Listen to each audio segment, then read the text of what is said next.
Ibinasura na ng Senate Electoral Tribunal ang disqualification case na inihain ni Rizalito David laban kay Senadora Grace Poe. Kung sino-sino ang bumoto laban at para sa senadora, alamin natin mula kay Jervis Manahan. Nabunutan na ng malaking tinik sa dibdib si Senadora Grace Poe matapos ibasura ng Senate Electoral Tribunal ang disqualification case ni Rizalito David laban sa kanya. Sa botong 5-4, inuphold ng tribunal ang natural-born citizenship status ng senadora. Hindi pinayagan ang media na saksihan ang meeting ng SET na ginawa sa isang pribadong establishmento sa Makati City. Sa kanilang closed-door meeting, bumoto para i-dismiss ang petisyon ang mga kapwa niya senador na sina Senadora Loren Legarda, Senadora Cynthia Villar, Senador Bam Aquino, Senadora Pia Cayetano at ang dati na niyang kaalyadong si Senador Tito Soto.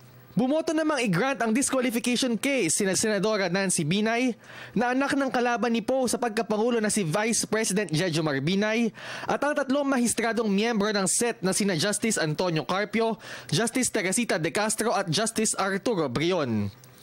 Ayon kay Legarda, hindi pa pinal ang desisyon dahil may 10 araw pa si David para maghain ng motion for reconsideration. Gusto kong malaman nyo na pinag-aralan ng husto at siniyasat at ako mismong sumulat ng aking desisyon at hindi limitado sa mga legal na proceedings. Ang mga ibang kasamahan ko din ay nagsumite o magsusumite ng kanilang explanation na vote kaya sa Senado. Hindi na nagpaunlak ng panayam ang iba pang miyembro ng tribunal base na rin sa hiling ng pinuno nilang si Justice Antonio Carpio. Nauna nang sinabi ni Senadora Grace Poe na kinakabahan siya sa kahahantungan ng kaso sa SET. Pero natuwa naman ang kanyang kapos sa naging resulta nito dahil mahalaga raw ito hindi lang para sa senadora kundi pati na sa iba pang foundlings. Sa isang pahayag, nagpasalamat si Senadora Grace Poe sa Senate Electoral Tribunal sa pagiging patas nito. Nagpasalamat din si Senadora Grace Poe sa patuloy na tiwala sa kanya ng sambayanang Pilipino. Hindi pa dito natatapos ang kalbaryong haharapin ni Senadora Grace Poe para patunayang isa siyang natural-born Filipino.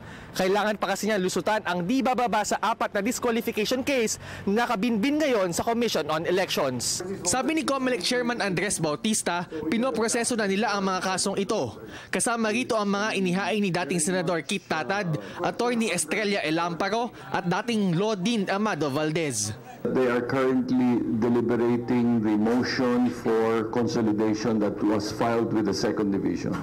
Sa December 10, ilalabas na ng COMELEC ang pinal na listahan ng mga kandidato sa eleksyon 2016. Yun na raw ang petsa ng huling paghukom kung makakatakbo nga ang senadora sa pagkapangulo ng bansa. Para sa Telebisyon ng Bayan, Jervis Manahan.